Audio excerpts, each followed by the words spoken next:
Boa noite, pessoal. Deixa eu colocar aqui, compartilhar a tela. Joia.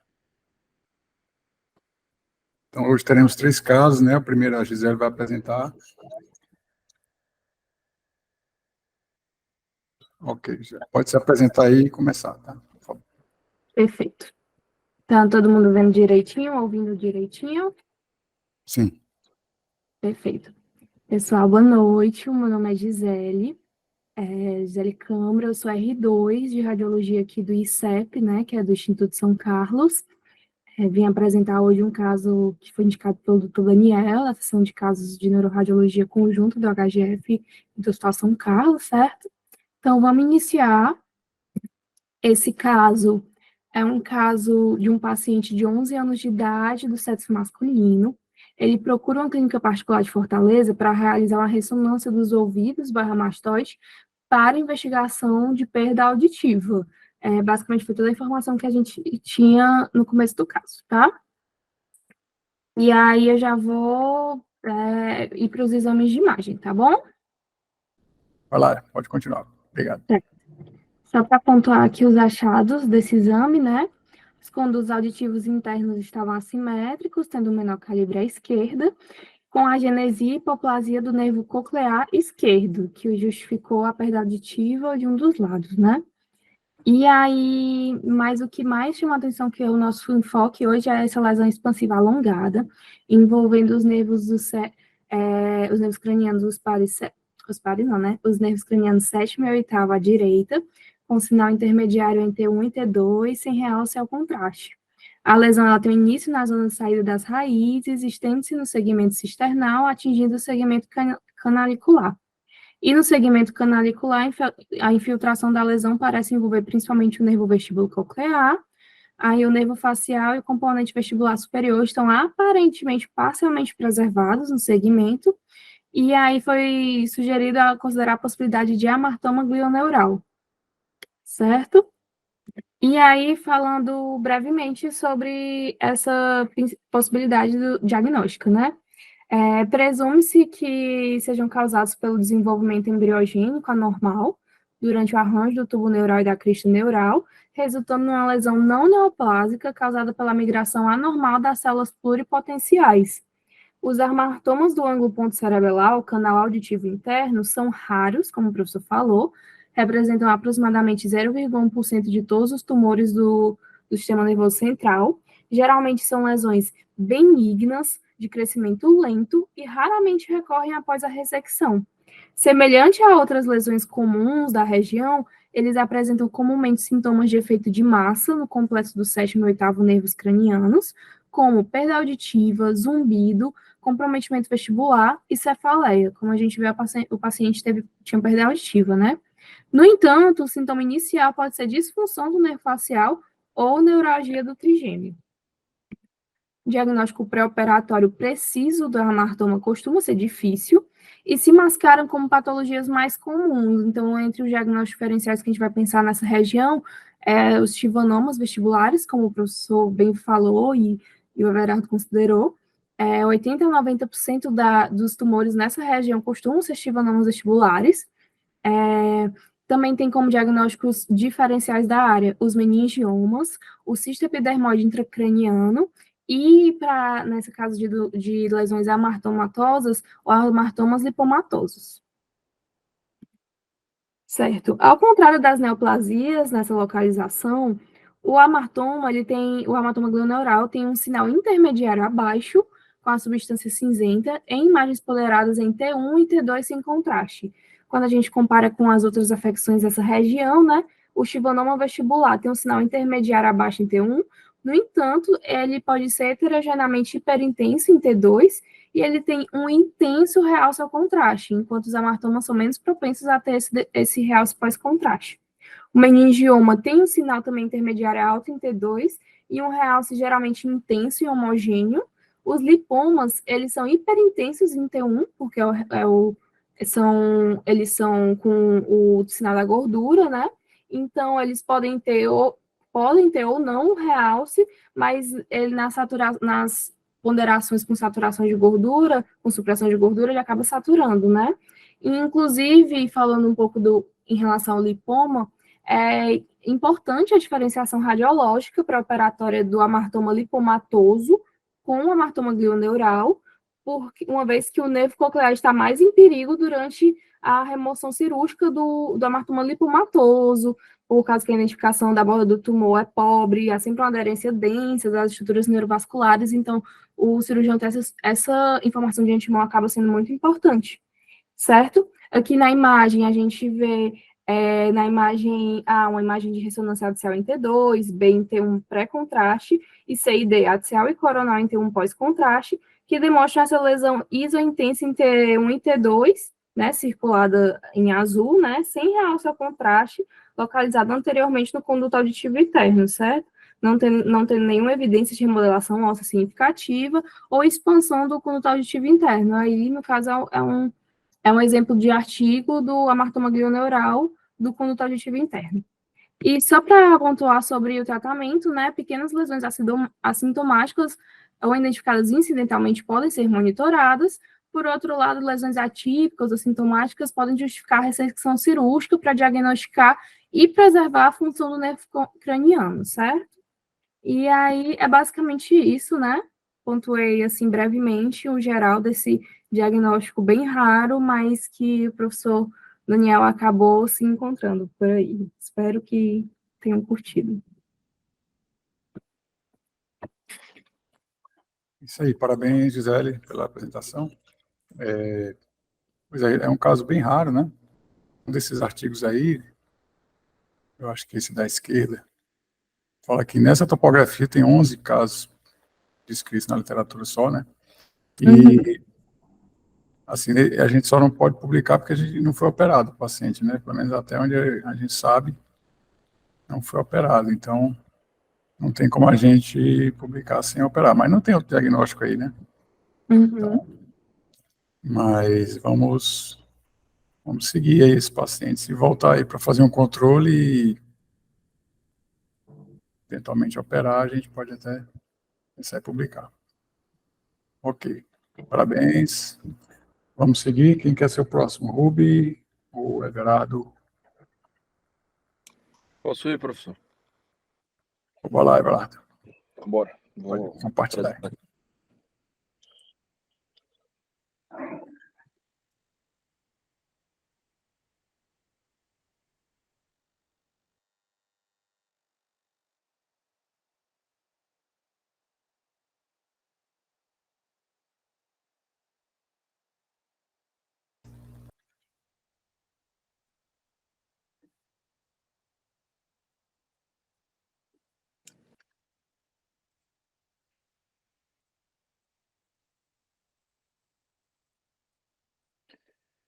Pronto, tá aparecendo aí, o áudio tá bom, tá tudo ok?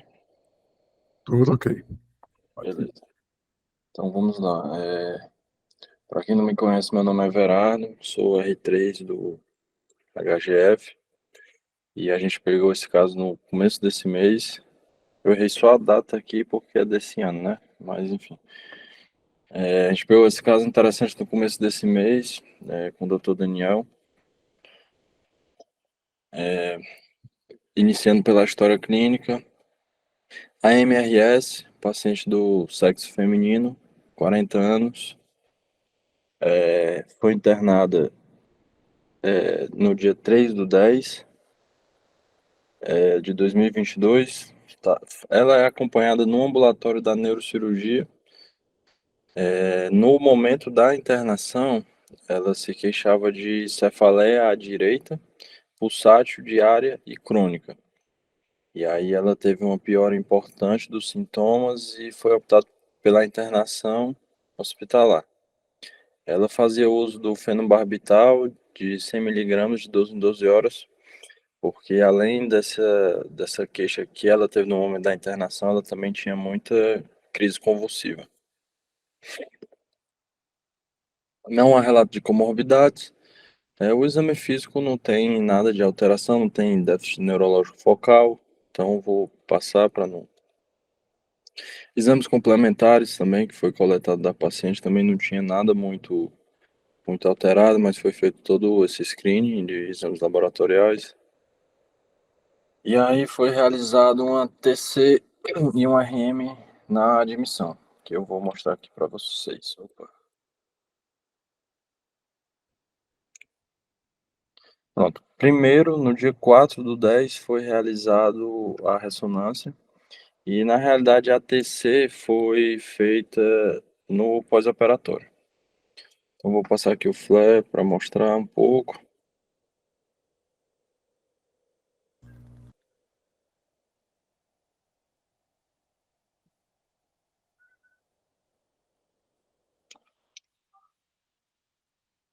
Tinha essa lesão aqui, né, na região temporal. Vou colocar difusão.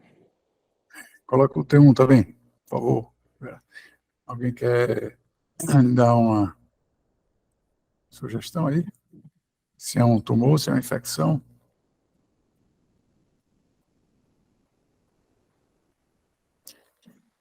Tem uma características aí, né? Vou botar a difusão e depois vou botar o pós, né? Tá.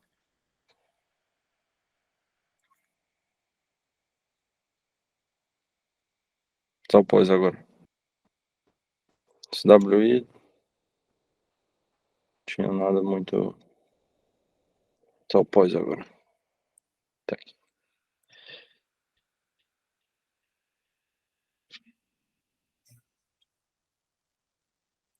Então, vocês acham que é uma lesão intraxial ou uma lesão extraxial?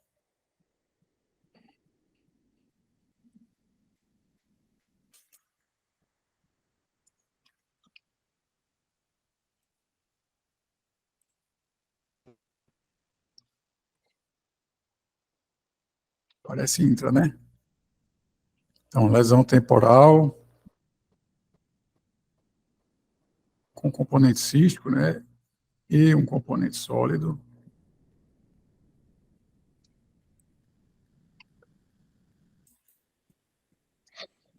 Componente sólido com a captação em contraste, né? Alguém tem alguma sugestão? Esse é um diagnóstico que vocês não podem perder, hein, pessoal?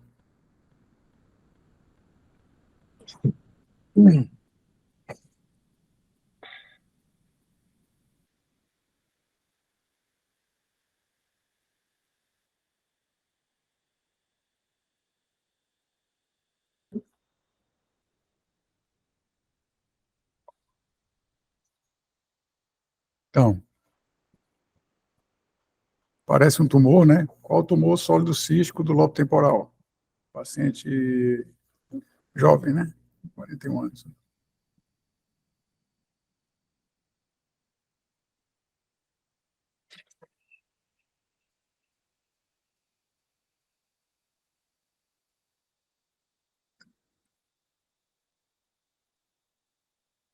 Então, esse caso, ele é tão típico que, assim, Oi? Não, continua, professor. Pois é, não, Patologia, né? o patologista ficou na dúvida, né? Porque assim, o que acontece É. também?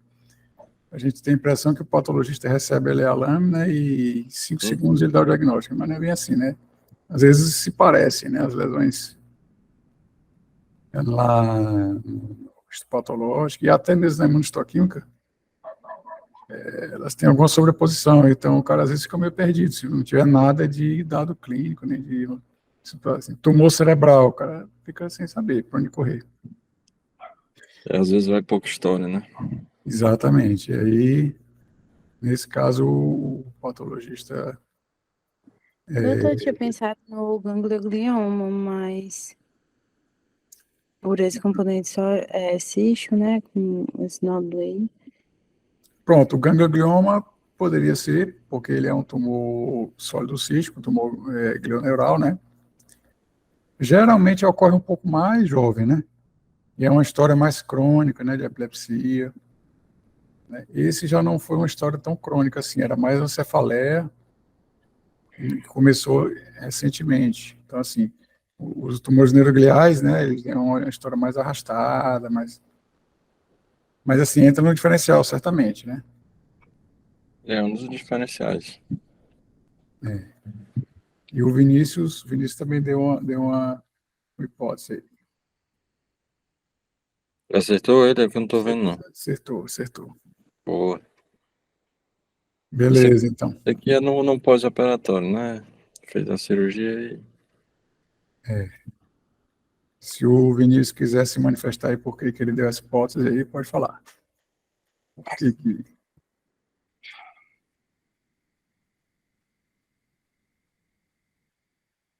Tem umas características, né, que são típicas dessa lesão.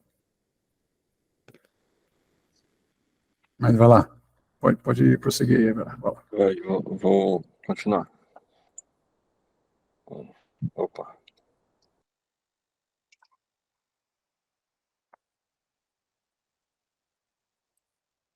Pronto, aí ela realizou a cirurgia no dia 5/10, a gente viu a TC. Foi de alta no dia 9/10 do ano passado. E aí o patologista liberou a lâmina como glioma, né? E aí eu vou mostrar a RM recente, mas não é lá grandes coisas. Mas foi passando ela com o doutor Daniel e a gente viu um ano depois, né, que foi em outubro do ano passado, e a gente voltou nos exames passados dela, que o doutor Daniel solicitou o patologista para dar uma olhada novamente na lâmina, né. Vou botar só o pós aqui, porque... Cadê? Não tem sinal de recidiva, nada, tem só uma areazinha que capta aqui, né, que pode ser até do procedimento. Mas foi passando, eu passei esse caso com o doutor Daniel, mostrei o exame anterior aí, que ele suspeitou que podia ter sido equivocado o laudo, né? E aí, esse foi o anátomo patológico da cirurgia, né? Neoplasia epitelial esclarecer. Uma coisa interessante que é até um fator confundidor, que quando eu estava estudando esse tumor, ele fala que na imunohistoquímica, os anticorpos mais específicos, sensíveis, é o GFAP e o S100, né? Que nela deu positivo, então eu acredito que por isso também que ele pensou que podia ser um, um glioma grau 2, né? E aí pode até ter sido confundido por conta disso. E aí, realmente era um xantoastrostoma, provavelmente grau 2 nessa paciente, que é um tumor astrocítico circunscrito, muito raro, podendo ser grau 2 ou 3. Geralmente são pacientes jovens, adultos jovens. O diagnóstico é uma lesão tumoral extremamente rara, cerca de apenas 1% dos tumores cerebrais primários vão ser esse tipo de tumor. Ele tem uma predileção principalmente por lobo temporal.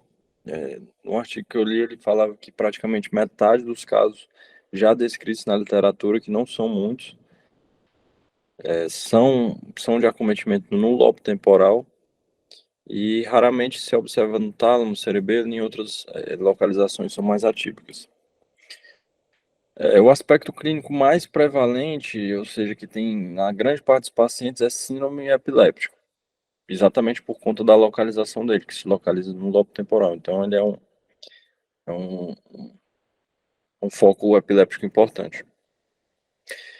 No anátomo patológico, as características principais desse tumor vão ser um marcante pleomorfismo celular e nuclear, depósito de lipídios nas células tumorais e vão ser positivas para a proteína ácida fibrilar glial, que é o GFAP, que no nosso caso foi positivo, bem como o S100. Então, assim, realmente nesse caso foi difícil para o patologista diferenciar. Eu vi que a única associação desse tumor com outras patologias é com a neurofibromatose do tipo 1, embora não é uma associação muito forte, que dá para realmente dizer que tem uma associação interessante. E raramente ele vai desenvolver uma necrose. Quando tem esse aspecto necrótico, ela está relacionada a um pior prognóstico, um grau 3 ou até um anaplásico, um prognóstico mais reservado. O grau 2, ele tem uma sobrevida em 5 anos boa, uma sobrevida de 81%, em 10 anos de 71%. 20% dos casos ele tem a transformação maligna, pode inclusive invadir estruturas vizinhas sem realmente ter um aspecto maligno. E eu vi num artigo que eu estava estudando que o paciente, no relato de caso, ela tinha uns 50 e poucos anos.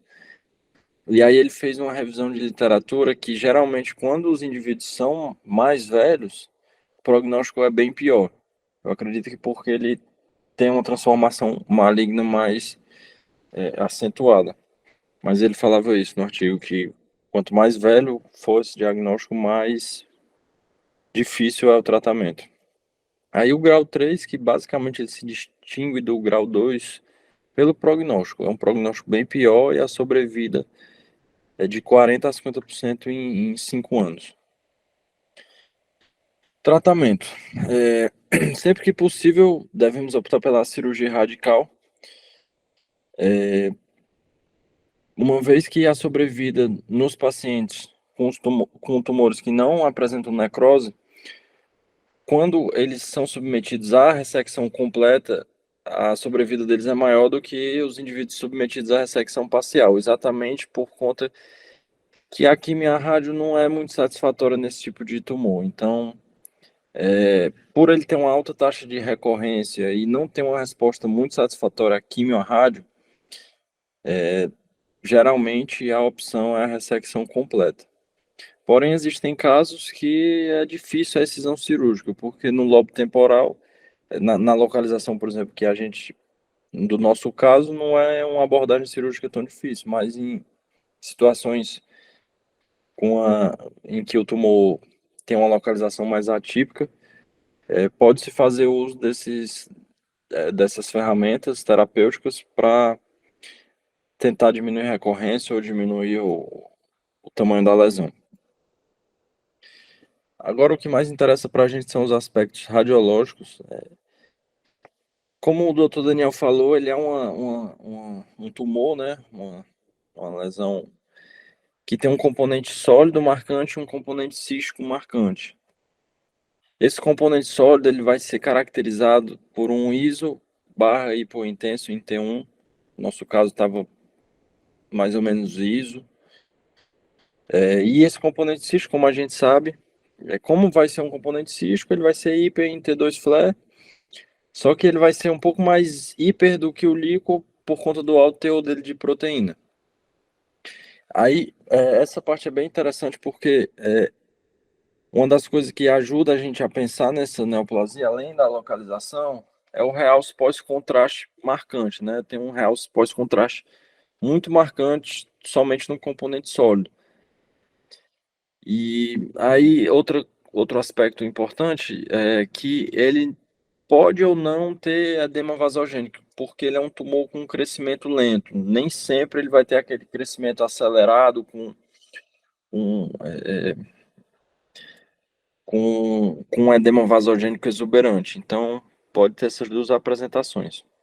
E aí ele pode apresentar um escalopem do osso sobrejacente também por conta da sua localização bem periférica, bem em contato ali com a meninge e bem próximo à superfície óssea.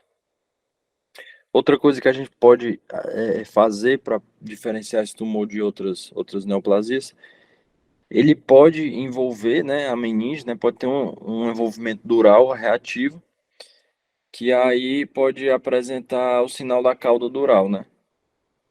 E raramente ele apresenta calcificações, o que pode ajudar a gente no diagnóstico diferencial também.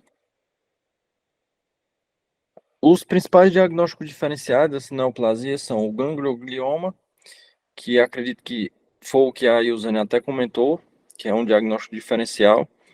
Só que algumas coisas vão fazer a gente pensar mais em astrocitoma do que o ganglioglioma, que é o realce pós-contraste um pouco menos proeminente no ganglioglioma, no componente sólido. E o ganglioglioma, ele tem uma taxa mais alta de calcificação. Até 50% dos pacientes ele pode apresentar calcificação. Outra coisa importante é que esse tumor ele não vai promover uma reação meninge, né? Não vai ter o sinal da cauda dural. Então, essas características podem fazer a gente pensar mais em um ou em outro. O oligodendroglioma, para a gente diferenciar, nesses casos, as calcificações também são bem comuns, e nesses indivíduos, geralmente acometidos, eles são adultos mais velhos ou até idosos, né? Então, faz-se importante a gente fazer uso da sequência do SWI, que no nosso caso não tinha absolutamente nada, não tinha calcificação. Esse é outro caso que eu peguei nos artigos, né? A gente consegue ver um realce muito importante do componente sólido, né? Esse corte aqui, daqui para cima, tinha um componente cístico, né? Porque não pegou no corte. Mas tinha um componente cístico mais para cima, se a gente subisse o corte. Mas é interessante a gente ver o realce muito intenso pós-contraste. Aqui outra situação, né, que a gente vê o realce, como eu falei, na mesma localização do nosso tumor, só que esse provavelmente foi um crescimento um pouco mais acelerado, porque ele já apresenta um pouco de edema vasogênico adjacente, né, que a gente pode observar como um hipo em T1 e um hiper em T2, né, um edema vasogênico importante já adjacente. Pronto, esses foram basicamente os artigos que eu usei. Esse relato de 2 casos que foi observado na infância aqui do Brasil. E esse artigo, principalmente para eu pegar as alterações do anátomo patológico. Então é isso. Se alguém tiver alguma dúvida, eu souber e puder responder, agradeço a atenção dos colegas.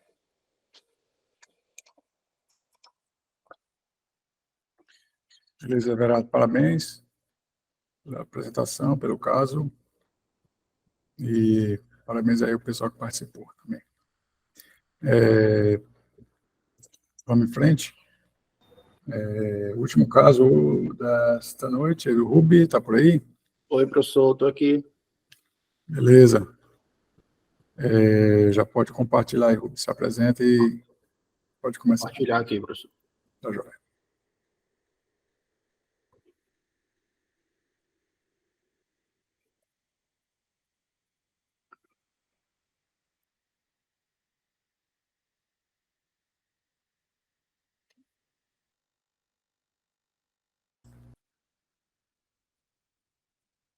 Tá todo mundo me escutando aí? Tá ótimo. Bom, boa noite. Meu nome é Rubi, sou R1 de Radiologia do HGF. E a gente vai falar sobre um caso que a gente viu essas semanas lá no nosso hospital.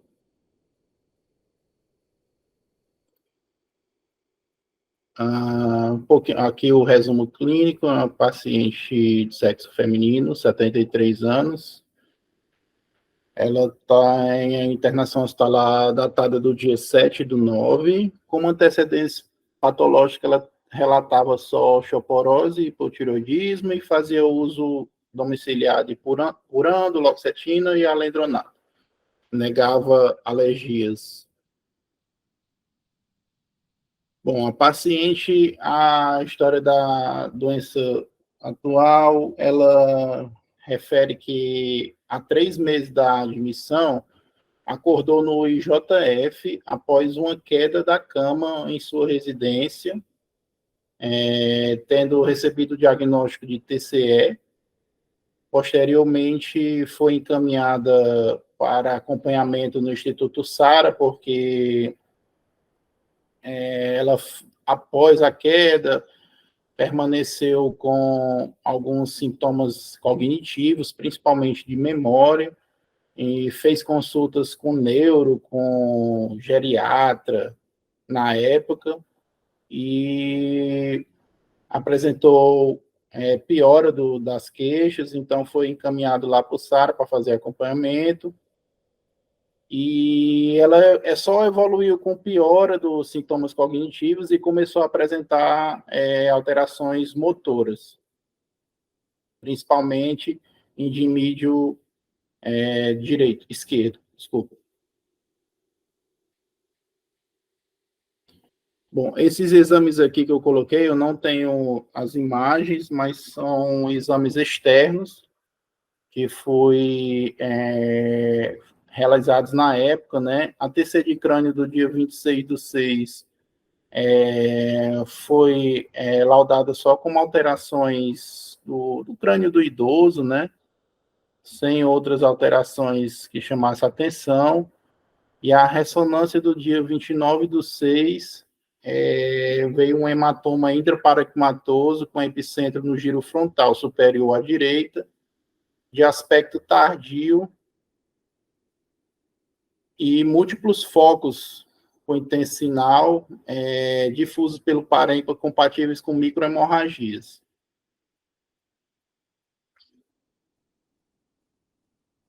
Aqui são os exames da admissão dela no HGF, a TC de crânio, já daqui a pouco eu vou colocar as imagens para vocês analisarem, mas só relatando aqui o que foi discutido na ocasião, que a TC apresentou uma hipodensidade em região frontal à esquerda, de aspecto antigo, aí foi interrogado esse TC anterior dela, e o edema vasogênico em lobo parietoccital esquerdo. A ressonância do dia 7 veio uma imagem parietoccital esquerda de aspecto infiltrativo, sem captação ao contraste, sem restrição à difusão, com presença de captação leptomeníngea, determinando apagamentos e desvio dos sulcos locorregionais e desvio da linha média em cerca de 4 milímetros. Foi discutida a imagem na época, e inclusive com o serviço de radiologia, e foi levantada a possibilidade de uma angiite amiloide, mas não podendo descartar uma LEMP ou outros diagnósticos diferenciais. Professor, o senhor quer que eu coloque logo as imagens ou posso seguir aqui? Não, melhor colocar a imagem logo. Pronto. Deixa eu só colocar isso aqui. Bom, como eu falei anteriormente, a paciente inicialmente foi pensado um paciente com quadro de declínio cognitivo, rapidamente progressivo, com alterações na RM de crânio, possivelmente relacionada a angiite amiloide, com áreas de inflamação. Vou colocar aqui as imagens para vocês. Professor, o senhor quer alguma sequência específica? A parte do exame que ela diagnosticou na entrada, tu já falou, não? É esse aqui, professor. Tem a tomografia e a ressonância. Qual é que o senhor quer? Que ela é HIV? Não, vai ser na sequência do caso. Ah, entendi. Entendeu? O senhor quer que eu continue ou eu posso colocar logo as imagens? Não, assim, não, porque quando a gente viu o caso, a gente já sabia, né? Pelo menos a gente, né? Não sei o pessoal que viu primeiro, né? Mas é porque foi o resultado do HIV dela foi posteriormente. Foi alguns dias depois da ressonância. É porque a gente viu não já foi depois, simultâneo. Né? Entendi. Certo. Tá bom? Beleza. Não, mas vamos vendo já dando essa informação, tá? Então, esse caso é interessante. Pode mostrar a TC logo, por favor. Então, esse caso é interessante. Tem várias coisas que deu uma confusão danada no hospital, esse caso, porque confusão diagnóstica, né? Primeiro, ela chegou por conta dessa queda, teve esse suposto trauma, né? Suposto trauma, caiu da cama, não sei o quê, e foi para o JF. Quando vai para o JF, fica com aquele viés de trauma, né? Aí pode ir passando aí, Rubi, por favor. A TC, para a gente ver. De cima a baixo aí. E aí ela apareceu com um hematoma, que a gente vai ver depois melhor na ressonância frontal à direita. E aí esse hematoma foi atribuído ao trauma. Beleza. Só que aí depois ela chega no HGF, fez uma ressonância, depois veio para o HGF e tem esse outro achado aí, que é basicamente um edema vasogênico, né? Um efeito expansivo. Pode ir passando aí, por favor.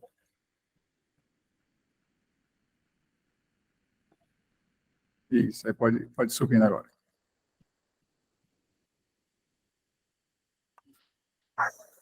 Então, veja que ela é restrita à substância branca, né? Não atinge o córtex.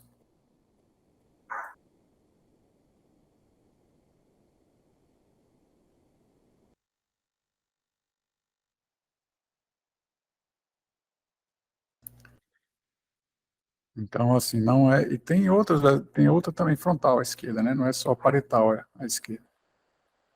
É multifocal. Beleza, aí pode ir para a ressonância agora. Qual a sequência que o senhor quer, professor? Pode ter um, né? Depois ter dois, flare. Pode devagar, mostrando um por um.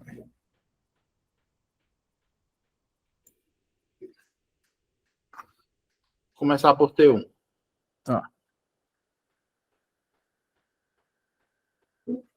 Pronto, aí tem o mesmo achado da TC, né? Essa área expansiva. Até um desvio da linha média, né? Leve. Aí vai para o T2. Isso, um leve desvio da linha média. T2 ali em cima. Que é um flare, né? O T1 flare, não, lá em cima o T2, depois a gente mostra o flare, vai. Aí, T2 aí. Um artefato de movimento, né, mas... Importante o T2 pelo diagnóstico diferencial, né? A paciente tem quantos anos? 70 e... 73 anos, e ela não sabia que era HIV, tá? Então, primeiro, ela chegou com esse negócio desse trauma, e no meio do caminho descobriu que era HIV, aí foi aquela confusão. O que é isso aí, né? Aí volta para o SWI, por favor. Acho que está mais embaixo. Esse é a difusão, né? Então, pode mostrar a difusão. Pode Para mostrar? mostrar que não tem nada citotóxico, que é tudo vasogênico, né? Beleza. Aí vamos para o SWI. E aí uma paciente com HIV, com a lesão dessa, e o SWI começou a aparecer coisas a mais, né? Mostra lá no frontal, lá, do lado direito. Não, ali, subindo, Então, vocês vão ver o hematoma maior, que inicialmente foi atribuído ao trauma, né? E vai subindo e descendo essa sequência, por favor. Vocês vão ver que tem outras coisas. Tem as microhemorragias antigas aí também, né? Espalhadas aí. Passa, né? Biemisféricas, né? Biemisféricas. De permeio ali aquelas áreas de maior edema vasogênico. Beleza. Aí bota o contraste aí, por favor. No pós-contraste, para botar o axial mesmo. Esse aí, axial. Foi questionado, reduzir só um pouquinho, foi questionado o realce leptomeníngeo e tal. Só diminuiu o zoom um pouquinho. Deixa eu ver aqui, pessoal. Só clicar nele, aí Ctrl menos, foi questionado um realce leptomeníngeo. Vai lá. Deixa eu ver aqui. Só Ctrl menos, né? Ctrl menos aí. Ctrl Y, acho que ele... Ou então tu com com o botão direito do mouse aí, já reduz. Isso. Aí vai lá em cima, ó. Vai lá para cima, o corte lá para cima. Então foi questionado um realce leptomeníngeo e tal. E aí o diferencial aí é o seguinte, pessoal, veja que tem um efeito expansivo. Às vezes, quando você tem um efeito expansivo com obliteração dos sulcos corticais, esse engurgitamento venoso aí, você fica na dúvida, será que isso é realce mesmo ou se é um engurgitamento venoso por esse apagamento dos sulcos, tá? E ficou nessa. Então, é um processo inflamatório infeccioso. Só que o líquido deu normal, né? Salvo engano? Isso. O líquido todo normal. E aí, uma das coisas que se aventou por conta do HIV foi LEMP, né? Aí volta lá no T2. O LEMP, como vocês sabem, também não realça, né? O LEMP não realça. Só que a gente trouxe já um caso de LEMP aqui na reunião, né? é um pouco diferente disso aí, né? Ele não tem algumas características que tem na LEMP, né? Primeiro, ele tem um efeito expansivo, né? Que a gente não vê na LEMP. Não tem aqueles pontilhados, né? Sinal da Via Láctea. Não tem alteração do esplênio, enfim. Mas é um diferencial, né? Mas eu diria que pensaria em outra coisa, né? Porque o Rubi é muito honesto, ele já deu a dica aí no início da história, né? Então, ficou-se nessa dúvida. Será que é uma alteração decorrente de uma angiopatia amiloide, né? Uma inflamação relacionada à angiopatia amiloide, ou um LEMP, né? A nosso diagnóstico foi de inflamação relacionada à angiopatia amiloide. Por quê? Porque estava faltando os outros achados do LEMP. Mesmo o paciente sendo HIV positivo, né? Sendo HIV positivo. E a gente acha que esse hematoma lobar dela frontal direita não tem nada a ver com trauma, né? Foi da angiopatia amiloide também. Mas, enfim, aí quiseram biopsiar, aí a gente... Bom, perguntaram a nossa opinião, a gente disse, olha, isso é inflamação. Aí tem os critérios aí, né? Não sei se o Rubi vai comentar depois. Se alguém discordar, pode discordar aí, pessoal, viu? Pode falar à vontade aí. Aí você fala do realço leptomeningio, né? O realço leptomeningio pode ser por obliteração dos sulcos e, eventualmente, você pode ter também no CAARI, você pode ter realço leptomeningio, né? Então, não descarta, não. Se o líquido desse inflamatório, né? Podia pensar alguma coisa. Se o líquido não deu nada para inflamatório, né? Só que aí é dureza, o tratamento seria com corticóide, você vai tratar corticóide, paciente com HIV. E onde o diferencial é uma infecção, né? Enfim, mas aí, continua aí, como é que ficou a conduta dele aí, Rubi, por favor. Posso dar segmentar os slides, né? Se alguém quiser dar uma opinião também, fica à vontade. Bom, aí, no dia da admissão, foi levantado várias hipóteses diagnósticas, mas a principal foi a angiopatia amiloide com a área de inflamação. Só que foram colocados como hipótese diagnóstica neoplasia, LEMP, encefalite, enfim. Fizeram toda uma investigação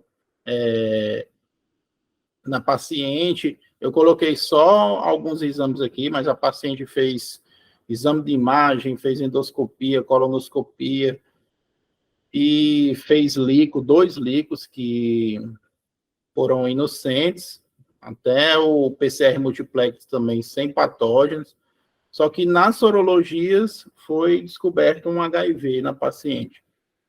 E justamente pelo tratamento da angiopatia amiloide C com corticoide, ficou esse impasse aí para a paciente ser HIV positivo. Outro exame que deu positivo foi o TB-LAN, né? E a paciente, então, foi conduzida de acordo com a evolução da neurologia, com duas hipóteses diagnósticas principais, que é a angiite amiloide e a outra provável associação à imunossupressão, que com o TB-LAN positivo, né?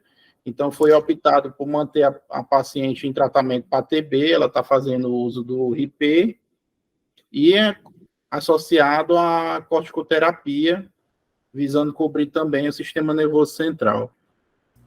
Só que a dose, né, que não é o preconizado para tratar Isso, porque são altas doses, né? Na verdade, é fisioterapia, né? Exatamente. E altas doses.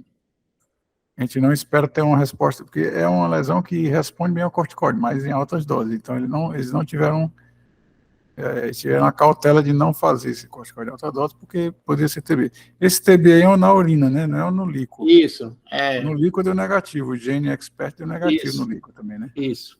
No líquido é negativo. Mas você fazer um corticoterapia em altas doses no paciente com teste possível para TB, né? Realmente é uma temeridade. Então ficou realmente um caso difícil. Mas na nossa avaliação, a primeira hipótese seria a angiopatia amiloide. A TB aí, essa TB aí, o HIV, foi por acaso, achou aí, por acaso, né? Isso. Mas, enfim, vamos ver a evolução, né? Pronto. Então, antes de entrar na patologia em si, eu vi a evolução dela de ontem e de hoje.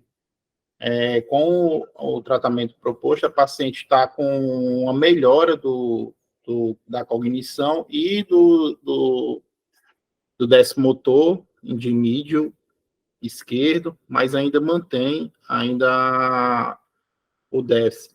E eles queriam repetir uma ressonância agora, mas optaram por realizar somente daqui a 1 a 2 semanas para ver se a melhora clínica coincide com a melhora da imagem, né, radiológica.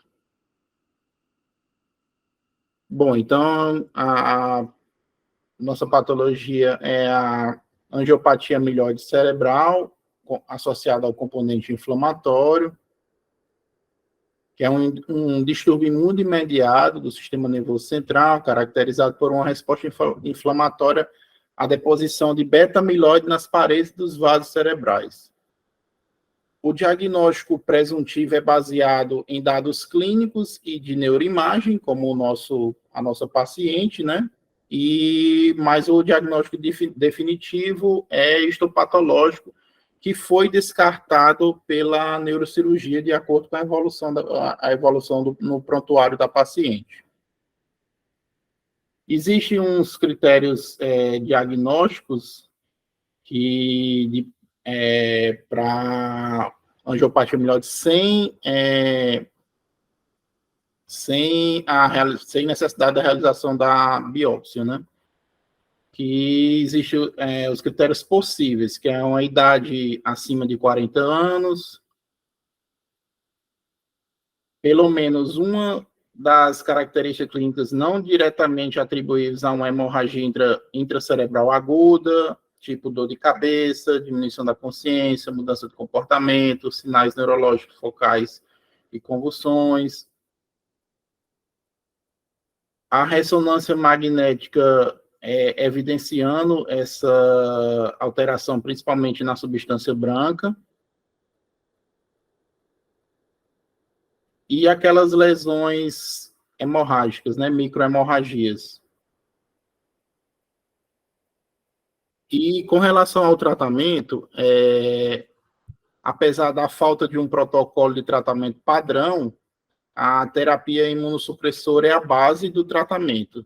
São pulsoterapias e a longo prazo. Eu vou mostrar para vocês aqui agora o caso do artigo que eu peguei para ter como base dessa aula, que é um relato de caso de um paciente do sexo masculino, de 57 anos. Ele fez um transplante de coração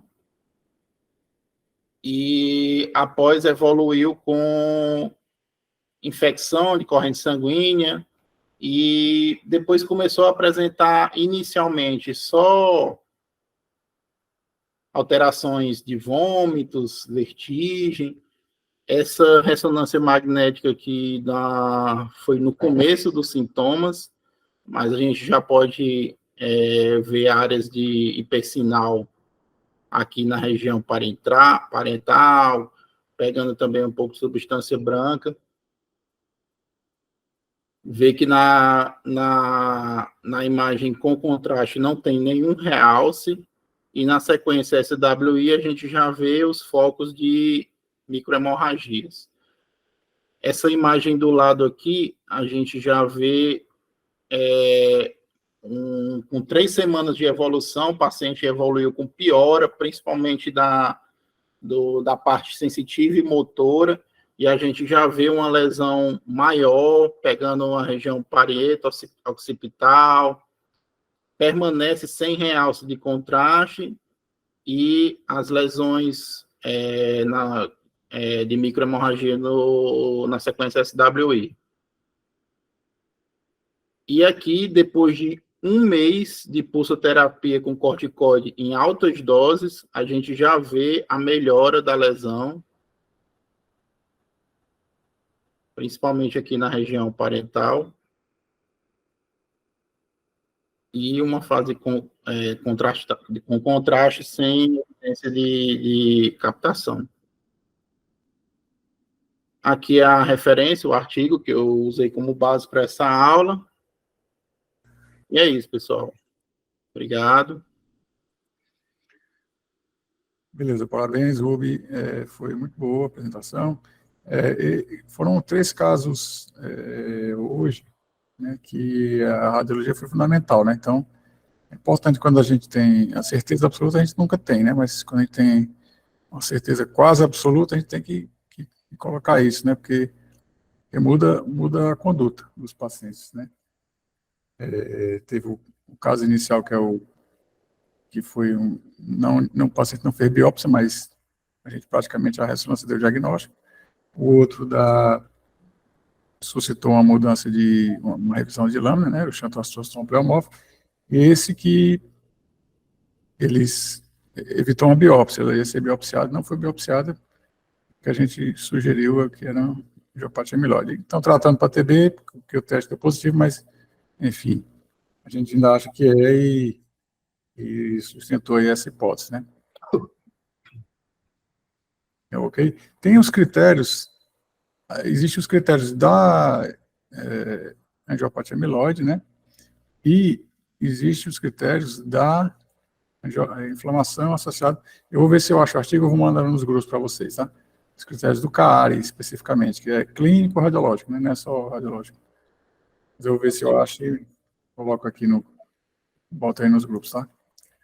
Mas beleza, parabéns aí a todos que participaram aí, Gisele, o Everardo e o Rubi, e a todos que contribuíram aí também, beleza? Valeu, professor. Obrigado aí pela presença aí. Boa noite a todos. Até a próxima.